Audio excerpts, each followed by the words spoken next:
Yes, this little brooch looks like the feathers from the Mikimoto crown. So Miss USA and Miss Universe, we have some of the nicest fans and supporters in the world. And so close to the end of my reign, I saw the Mikimoto crown and this feather on a fan site, and I was like, hey, can I have them? As many of you guys know, the real Mikimoto crown is like real pearls and diamonds. We don't get to keep those after we're done. We give them back to the organization. But the Mikimoto crown is like my favorite of all the Miss USA crowns, and I really wanted a replica. And so a fan had this replica, sent me one, and then also sent me one of the feathers. And to answer your second question, I have no plan to practice law ever again. There are a lot of reasons I don't want to practice law anymore, but here are 3.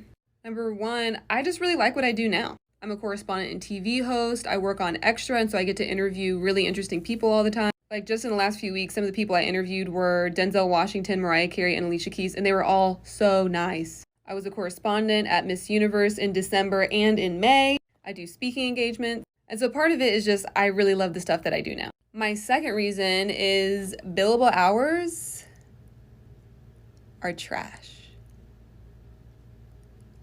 Yeah, I'm gonna leave it there. If y'all really want to know about billable hours, just let me know and I'll make a separate video, but it's a lot and it's a big reason. My third reason is just the general lack of diversity in the legal profession and the constant microaggressions because of it. Now that can be said about a lot of different industries, but for some reason it just felt worse in the legal profession. For example, I remember once walking into a deposition, which is basically just like a formal interview of a person. So I'm a lawyer interviewing somebody on the record. And the court reporter was sitting in the room when I walked in. I think she was the only one there. And I walk in and sit down. She's like, do you know when the lawyers are getting here? Well, I'm here, so the lawyers are here. And I think what made me the most upset about that last instance was like I walk into this room with my suit on and this giant bag full of documents that I then start taking out of my bag so I can ask the person I'm deposing about this information. I'm like, what client or layperson who walks into a deposition with all this stuff? They walk in with themselves and Jesus. That's it. And it's not just me with these experiences. Like if you look up Brian Stevenson, who was the lawyer that Michael B. Jordan played in that movie, Just Mercy, Brian Stevenson, he had the same thing, or he had a similar thing happen to him where he walked into a courtroom and a judge was like, sir, you don't need to be sitting at counsel table without your lawyer. And he's like, Your Honor, I'm the lawyer, sir. Thank you. There are tons of reasons that law school is very humbling, but I will give you 3 big ones. Number 1, everyone is smart. When you were in high school or undergrad, maybe you were the smartest person in the room, maybe you got really good grades, maybe everybody looked to you for answers. But law school is basically a group of all of those smart people. I went to Wake Forest and a lot of my classmates graduated top of their class in undergrad or were national champions in mock trial in undergrad. Some went to Ivy League schools before landing at Wake Forest, some already had other graduate degrees. So I went into class thinking like, I'm gonna do really well, I know a lot of things, but like everyone knows a lot of things, everyone is smart. Number 2, the curve. Most law schools grade on a curve, which to put it in the simplest terms, basically means there can only be a certain number of A's, a certain number of B's, a certain number of C's. So let's say, for example, there are only 5 A's that a professor is giving out in a class. If you want an A, you don't just have to do well in that class, you have to do better than everybody else. So people aren't just trying to do well in a class, they're trying to do better than you in a class. People in my law school were still very nice, but it made for a very competitive environment. Number 3, the Socratic method. Professors in law school aren't just trying to teach you content, they're trying to teach you to think like a lawyer. So maybe in undergrad or high school, you were used to a professor teaching you information and then asking you if you have any questions, if you're confused on the content.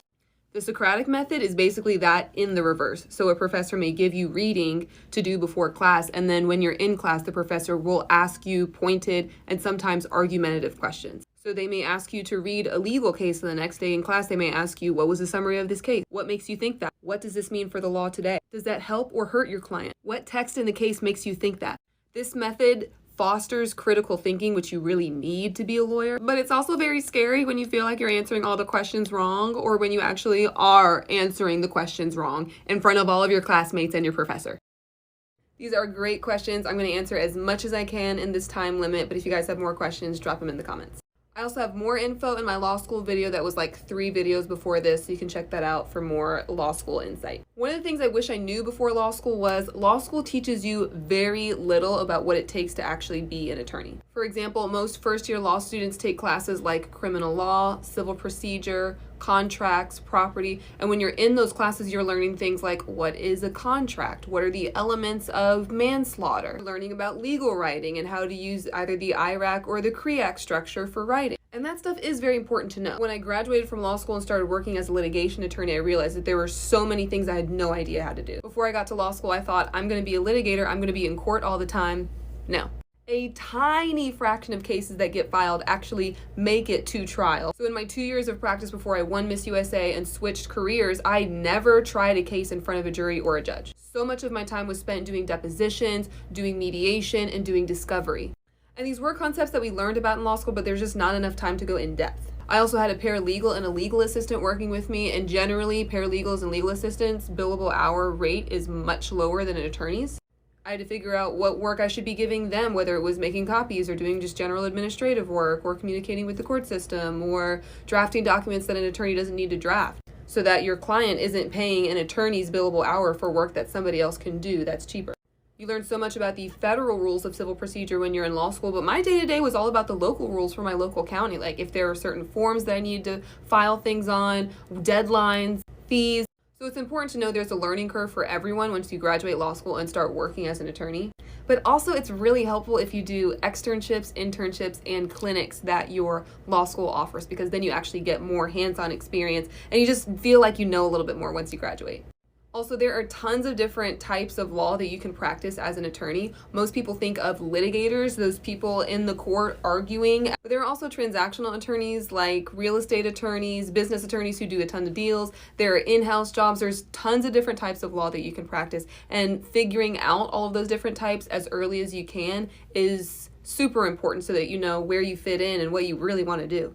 Another thing, billable hours suck. I could do a whole video on billable hours, but just know they're trash. Big questions to ask yourself: why do you want to be an attorney? Do you just want to understand more about the law? Are you doing it for the prestige or for the money? Do you want to be a judge someday? Judges have to be lawyers. Did you watch Law and Order or Scandal or How to Get Away with Murder and think, I've got to do that? Do that, then figure out if there is literally any other profession that you can enter or course you can take to achieve your goal. Don't go to law school unless there is nothing else you could see yourself doing. It costs too much money, stress, and time. Okay, y'all, I just got home from work and the package I've been looking forward to is here! I don't normally do try-ons, but I know these are gonna be cute, So a little BTS, I am Express's Big Brothers Big Sisters ambassador, so I work with this nonprofit that Express is also working with. Make sure you donate. So we just did a photo shoot a few weeks ago, and I loved all the clothes that we were shooting in, and I was like, can I please have everything? And they said yes. Oh my god, these boots. Okay, I love this. Okay, so this was one of the first full looks that I wore for our shoot. So it's like these black jeans and then these knee-high, or actually they're over the knee, black boots, and then this adorable blazer, which I love. When we were on the shoot, there was actually a tailor there on hand who like altered everything. And I think we took in this jacket a little bit and maybe took in the arms a little bit. But I kind of like the oversized thing. Like I might wear it open. I was just so excited about these boots because, well, clearly I don't have enough black boots. I've just like banned myself from buying new black boots, but I just really like them. I mean, look at them. They have a pointy toe. This is just out of the box, so I haven't steamed it or anything, but there's this black blazer. It's double-breasted, and it feels like smooth. Almost like scuba. It's not scuba, but it just feels like smooth, kind of like scuba does. And then there are these jeans that are like flares. They tell me all the cool kids are wearing flares nowadays. I love the jeans because they feel very comfortable. Like, I feel like I could do yoga in these. Yoga. Okay, then there's this knit dress, which I love because it's also very comfortable. Clearly, I go for comfort. I feel like I could pair it with other things. Like, I could wear those knee-high boots again, or like maybe wear a jacket over it and look like I'm about to take over the world. So cute. Okay, this one right here is my favorite. I love this one because I didn't actually get to wear this in our Express photo shoot. I take that back. I might have worn the top. But like different parts of this were sitting in the background in our shoot. There was like a clothing rack. And I love matching sets. I wanted to wear this so badly. I like the outfit that we eventually had, but I just really wanted the matching set. I'm a sets girl. They also sent me these earrings, which I would try on, but I'm running late and I need to go to the airport. So bye.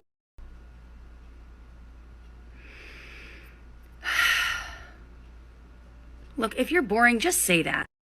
When I was in undergrad, I was a runner for a law firm, basically an errand girl. And when they found out that I had been accepted to law school and I wanted to be a lawyer, so many told me not to do it. One was like, don't you want to be a pharmacist or literally anything else? No.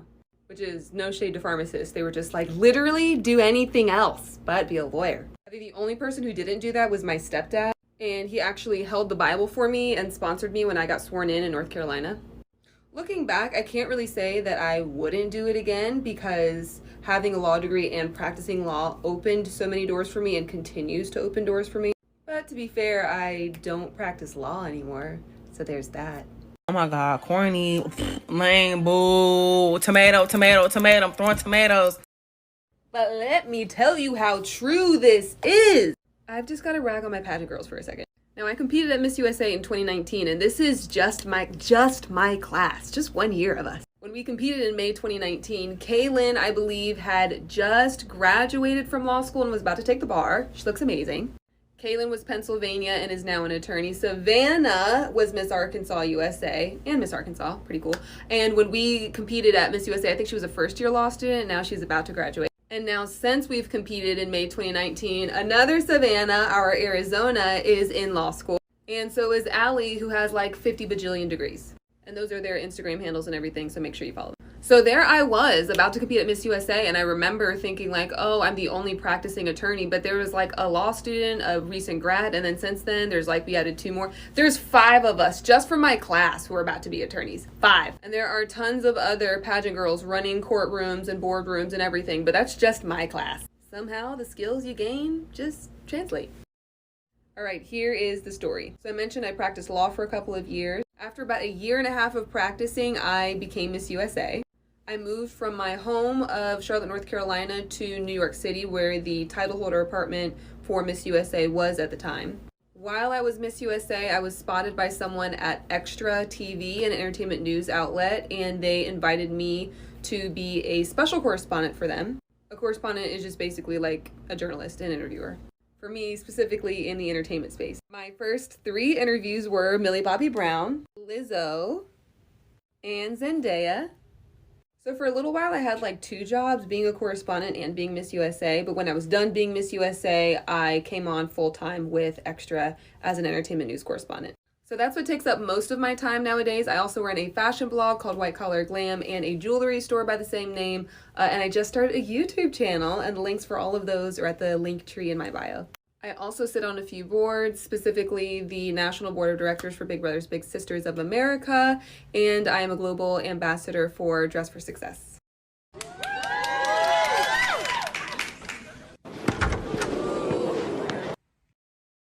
This is a great question, and a lot of people ask this. In my last video, I said stop air drying your hair, and a lot of people were like, well, how do I dry it then? 3 things you can do. Number 1, gently squeeze the water out of your hair after you're done washing it. Gently. Number 2, you can get a microfiber towel for your hair and use that to just gently squeeze as much water as you can out of your hair. Then number 3, you can use a diffuser, just use it on very low heat. Like I use the lowest heat setting on my dryer. In my last video, I said stop using high heat on your hair. That's why I use the lowest heat setting with my diffuser.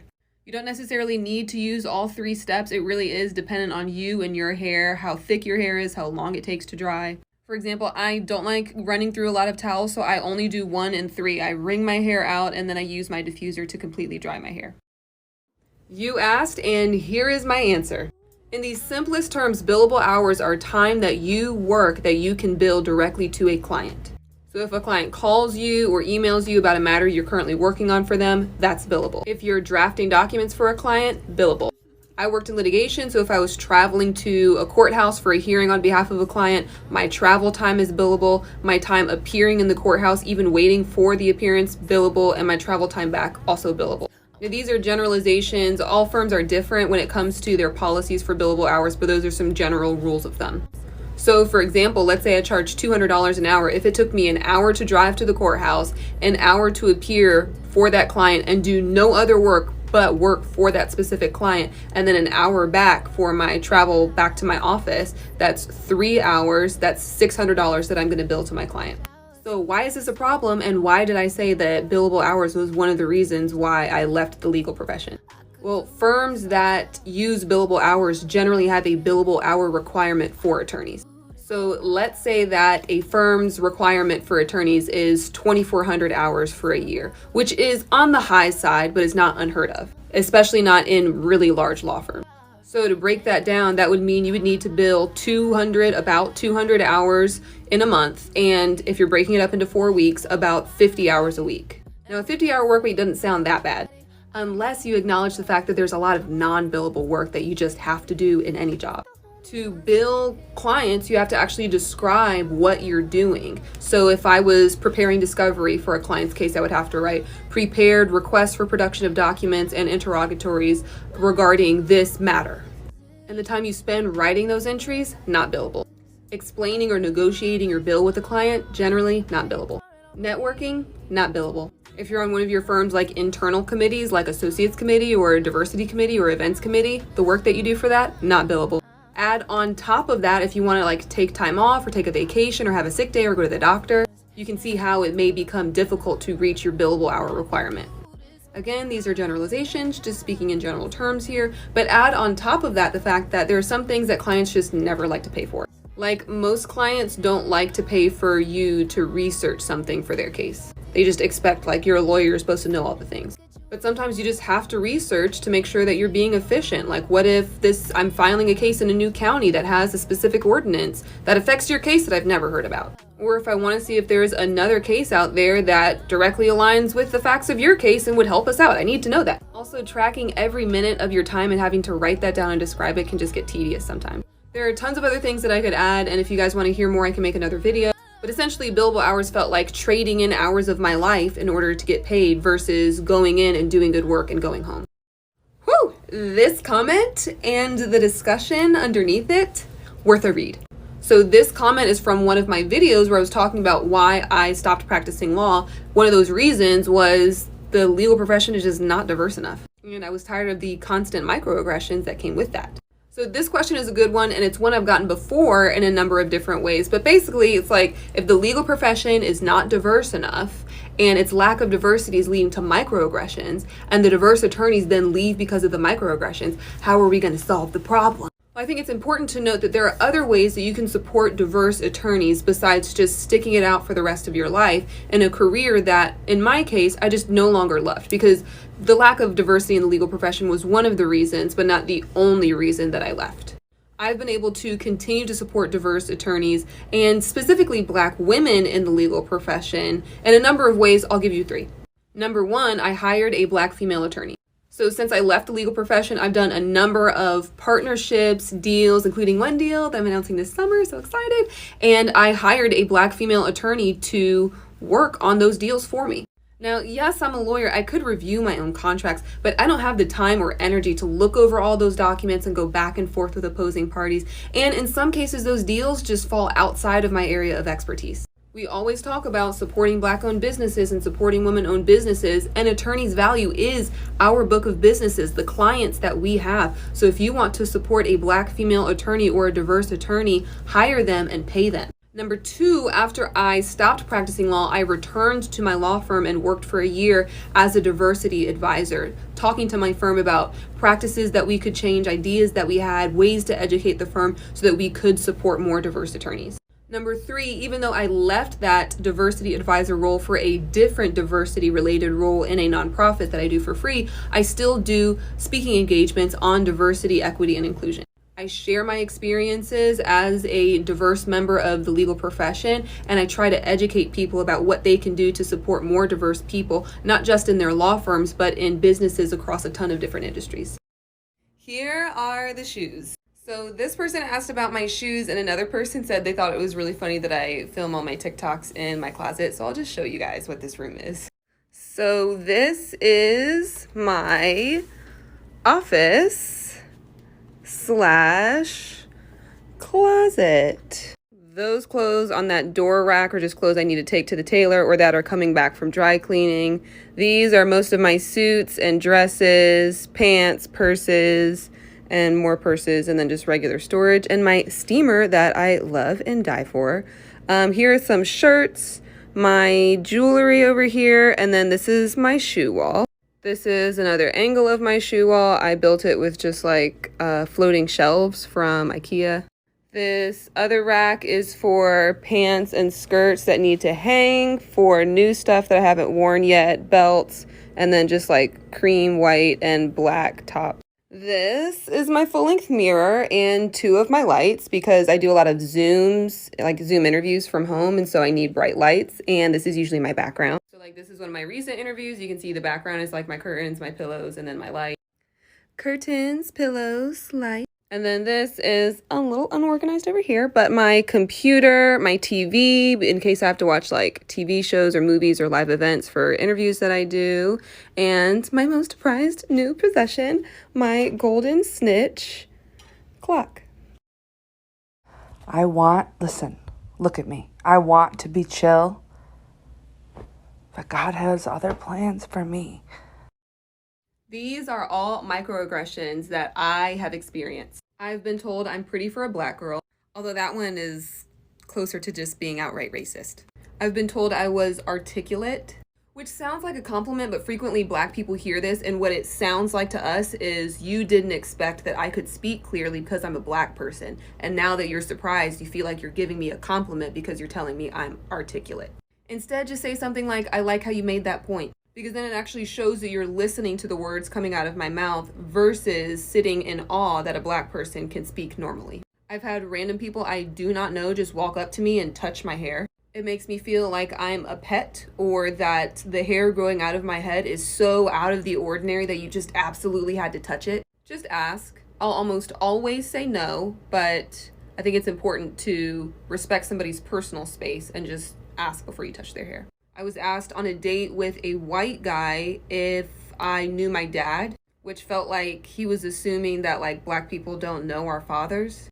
When I was still practicing law, there were people who would like list off a bunch of black people that they knew and ask me if I knew them, thinking that like all black people must know each other, or that we don't have mutual friends who are non-black. One white lawyer always wanted to introduce me to people, but every person he introduced me to was another black person. Like, I guess he would meet black people and just think, you need to meet other black people. I think he just thought he was helping me to network, but I can meet plenty of people within our community who I can network with. In many courthouses in North Carolina, you cannot bring your laptop or cell phone into the courthouse unless you're an attorney. And there were many times that I would be stopped at security and I would tell security, like, look, I have my laptop and cell phone, I'm an attorney. And they would ask to see my bar card, which looks like this. My license is currently inactive, so obviously this is old because I no longer practice law. But if I was accompanied by a white attorney from my law firm, we would just have to tell security that we were attorneys and they would let us in. Okay, a few people asked me about my most prized new possession, my golden snitch clock. It opens in the front to tell you the time. I actually got this in a PR package, so they just sent this to me, but I looked online and it looks like there is a similar one, if not the exact same one, at Pottery Barn on their like website. So I can't guarantee you that it's the exact same one, but it does look really similar. I also have this scarf. I am a Ravenclaw. I'm a huge Harry Potter fan. So I got this in a PR package as well, the Ravenclaw scarf. And there's actually a Harry Potter store in New York. That's where I got this Ravenclaw robe. So I have robes and they put my name on it. I bought this cute bag from the Harry Potter store. It says Hogwarts on it and then there's a letter on the back. And I truly feel like this wand chose me at the Harry Potter store. We were shooting a TV segment there and they just selected a wand for me to use for the segment. And the handle of this wand is the Ravenclaw diadem. They didn't know that I was a Ravenclaw and a former Miss USA. So it's like a crown and Ravenclaw. It is amazing. So I gave y'all a tour of my office/closet. This is where I do Zooms, but also where I get dressed for work. I work on TV, so I have a lot of clothes that I wear on set, and I just like to shop. Sometimes brands will send me stuff, or I've done partnerships where brands have like sent me clothes. But my regular clothes are in my bedroom. Ignore the pile of new clothes that need to be washed. So these are like my jeans and just like regular clothes. And then over here is like this little, I don't even really know what you call this, a bureau? I don't know. But like the doors open and then it has a bunch of like drawers, and these are where like little casual tops and bodysuits are and other stuff. And then like this is where I keep like, you know, socks. I love fuzzy socks and underwear and stuff. And then like workout clothes are here and pajamas. And then like sweatshirts and like a few jean jackets. And then back down over here is my coat closet because it's very cold in New York. And so this is where I keep my coats. And these fur coats are faux fur. Let me know if you want to see anything else. What's this? It's an art project. Okay, I like it. Picasso. This is behind the scenes at Miss Universe 2021, the final part. I woke up, got breakfast, and did basically nothing all day but relax. Israel is 7 hours ahead of the States, and so our dress rehearsal here was at like 8 p.m.-ish, I think, local time. The real show shot at 2 a.m. local time so that we could be on Fox at 8 p.m. in the States. This is at the end of dress rehearsals. I went back, did my makeup, and I think it was like midnight local time when I left the hotel and headed back to the venue for the actual final show. There was a lot of security at the venue, lots of it. When we arrived, I went to my trailer, started getting dressed, and shot some Instagram content, some fun videos. You rang.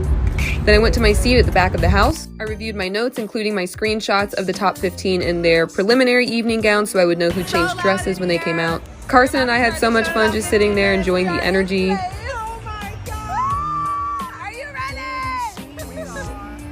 And then we were on. People were posting on Instagram little clips from the show, which was fun because I got to see myself in real time. I did an outfit change mid-show. Both of my dresses were from Giovanni, so shout out to them for dressing me. This one, I was leaving beads everywhere. Just a few, like souvenirs in my seat from my dress. And then Carson and I joined Steve on the stage at the end of the show. Miss India was crowned Miss Universe. I greeted her backstage and just congratulated her before I interviewed her for Extra because I'm an entertainment news correspondent and we did a clip on the show. This is like minutes after she won. Then I interviewed JoJo, who performed during the show, and then me and my mom took pictures on the actual stage. I took a pic with Lori Harvey, who was a judge. She was waiting backstage for her dad, Steve. And that was it. This is me at like 6 a.m. local time. I slept in my makeup and woke up at like 2 p.m. the next day. My mom and I hung out on this pier and grabbed some frozen yogurt before we went back to the hotel, packed up our stuff, and then hopped on our chariot to the airport. We had a 4-hour drive through the desert, and so this ride was actually pretty comfortable. Once we got there, there were people there to help us navigate the airport. And of course, I had to watch Miss Congeniality, the most iconic pageant movie ever, on the way back. You never have enough pageant. And my snack closet was my favorite part of the flight.